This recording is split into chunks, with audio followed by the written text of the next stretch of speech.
part of Hillsborough. I do. 4 precincts. All right. All right. Good evening, Democrats. No.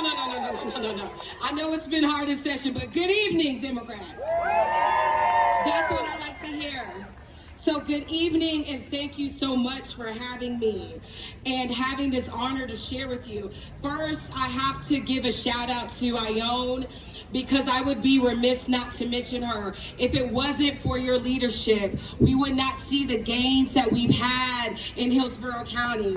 From moving the commission from a 5-2 Republican majority to a 5-2 Democratic takeover in just 3 election cycles. Now, if I don't know if that's nothing to get happy about, come on, put your hands together.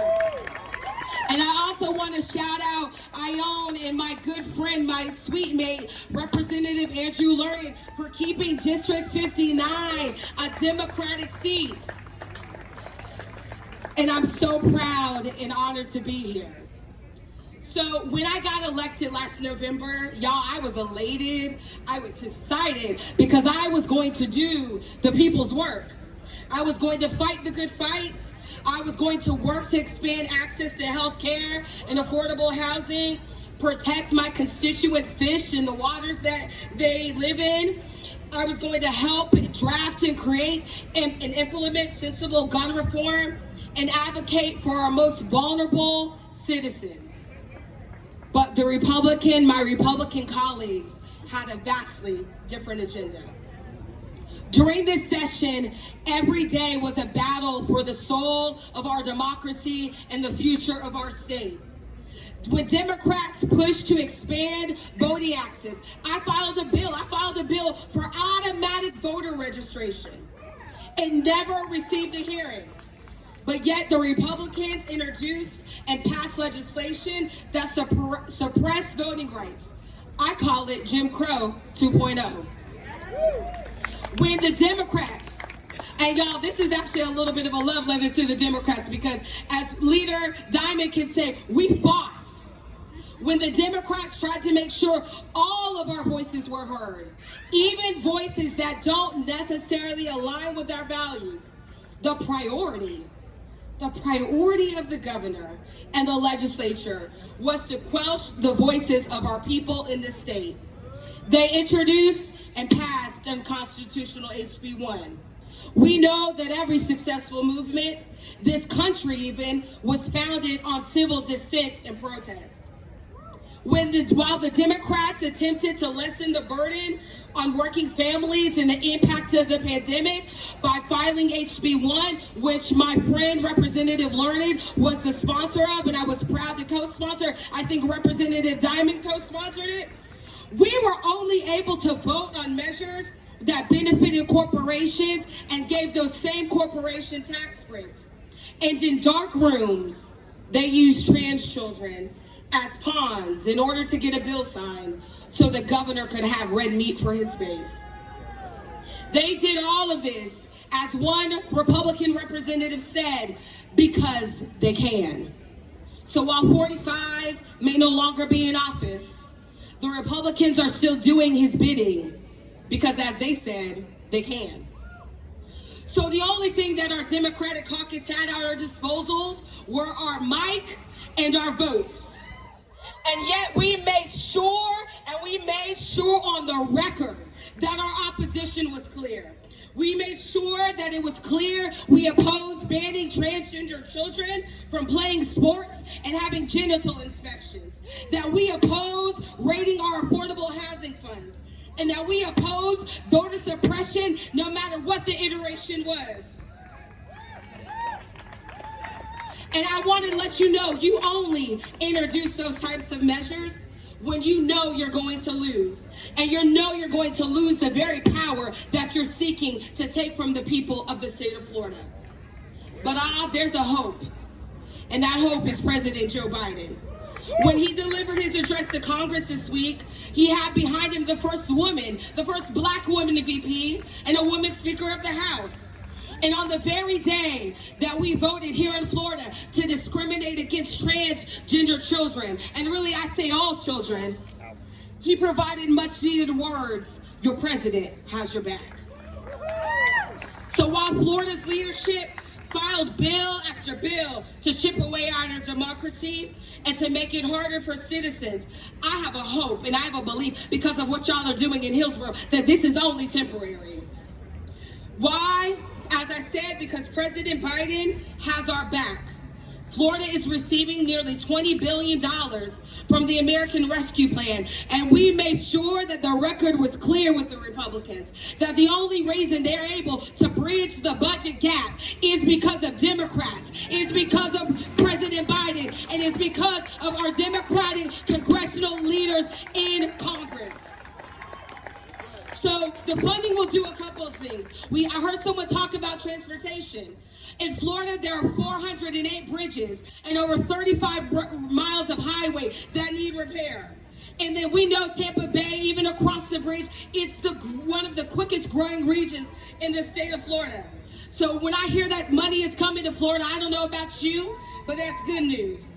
And I'm proud to be a Democrat, because I know that means more jobs, better property values, and equitable economic development.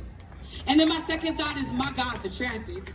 So I think that we all could agree we need to have some innovative ideas when it comes to transportation. But then I think of the housing. We've raided our trust funds. However, there are 1.5 million Floridians that are rent burdened. They spend more than 30% of their income on rent. And this plan is a first great step, but we need more fighters in Congress who will advocate for investing in our communities and the people who live here in our community. We need more fighters in the State House who will put people above politics. Also, the proposed plan will help our veterans and will also allow our elders to get better care. And I'm proud to say, as a freshman legislator, now it wasn't all bad, but it was really bad, but it wasn't all bad. As a freshman legislator, I passed a workforce bill that will implement an apprenticeship program in nursing homes to allow those who want to enter the field a different way to become a CNA. My urban agriculture bill is right now sitting on the governor's desk, the Florida Agricultural Act, which will make community gardens easier to have, which will bridge the gap of food deserts, and will help revitalize our communities. Also, the budget includes includes funding for St. Pete Youth Farm. I almost called you Senator, Leader Diamond, and I fought to ensure that there was $30 million coming to the African American Museum Preservation, so the Carter G. Woodson will also have funding, and also worked across the aisle as a freshman to ensure that we had $100 million for the environmental disaster that is Piney Point. These wins are important, but could you imagine what we could do if our collective focus was on people over partisanship? So I know I didn't really paint the greatest picture that y'all wanted to hear. And I see the concerns on your faces, I see them, and I share your concern. We have seen what the Republican Party has prioritized this session. And if this isn't a wake-up call, I don't know what is. So this is what I want you to do when the next election cycle comes around. And it's here now, by the way. When the next election cycle comes around, let's remember this session. Let's remember how we felt. And let's remember that each vote matters, so that even the most disillusioned voter can understand. In the words of my dear friend, Representative Yvonne Hayes Henson, voters, I hope you are listening. I have only scratched the surface of the damage that's been done this year, but I did so to emphasize the magnitude of the task we have before us to take Florida back. Because this isn't your old school Republican Party. That means we cannot be the Democrats of old. We cannot run the same type of campaigns or the same type of candidates. We have to ensure our campaigns and our candidates are transformational and carrying the very real message I know will move our community, state, and nation forward. We have that message, the Republicans do not. In 2018, we voted to give returning citizens their vote. In 2020, we voted to increase the minimum wage. The Democrats have the right values and the right mission. The numbers are there. We can do this. We must do this. in the midst of darkness. And we know all progress is incremental. And we know all these issues go beyond partisanship. Our environment, our healthcare, our community, our economy. And we can invite by organizing and inviting folks in around these much needed improvements. I was the first openly Black queer woman to be elected in our great state. Thank you. And there are so many firsts that are yet to be accomplished. Some of you sitting in this room and some of you watching online. And I leave you with this. If your votes weren't so important, the majority party in Tallahassee wouldn't be working overtime, and I mean overtime, dropping amendments at 1:30 in the morning to suppress your vote. And I will repeat what I said on the House floor.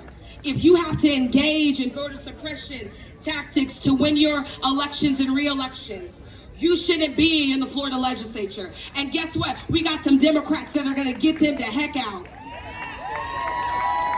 So our leaders before us have paved the way for a new generation of fighters. We are running for office at every level, and I can attest to that, and I will take the torch as far as I can carry it. So thank you, Ayo, for having me tonight.